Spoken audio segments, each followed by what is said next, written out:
On November 4th, 1576, a thick fog hung over the city. The citizens could hear a thunderous noise coming closer. At 10 a.m., lookouts on the walls saw a forest moving toward them through the haze. They were the 3,000 mutineers from Aalst, wearing green branches on their helmets, who had marched 24 miles since 3 o'clock in the morning.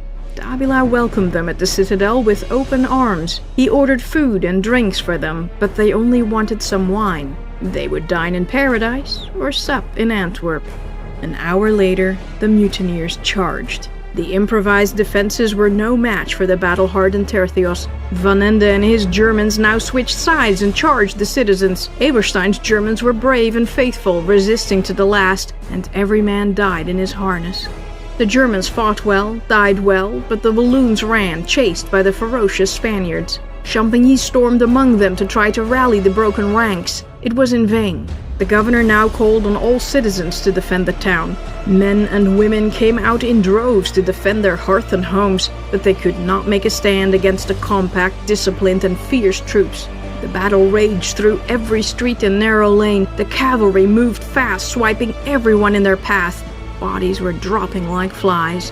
Champagny managed to escape to the fleet of the Prince of Orange in the river. During his escape, Eberstein tried to jump into a boat, missed his footing, and he drowned by the weight of his armor. Let the pillage, plunder, and outrage commence. But first, massacre. Citizens tried to flee the city, but the gates were closed or occupied by the Spanish. There was no escape. People now barricaded themselves in their homes. They were difficult to storm, but the royal troops set fire to them. They had brought torches and kindling for this very purpose. The fire spread fast.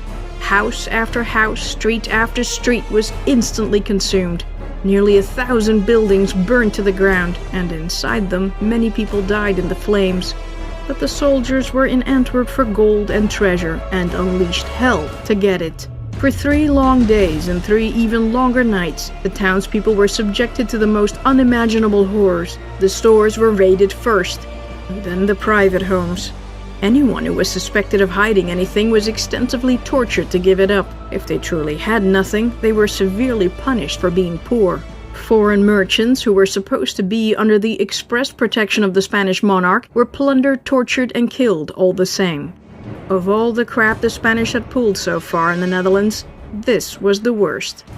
3,000 dead bodies were discovered in the streets, as many drowned in the Scheldt River, and again that many were burnt or killed in other ways. At most, 200 Spanish were killed. Millions of dollars worth of property was destroyed by the fire. Millions of dollars were taken by the Spaniards, who were now paid their salaries many times over. Some lost it in gambling. Others used it to get golden sword hilts, scabbards, or even whole suits of armor, which they then painted black to make it look like iron.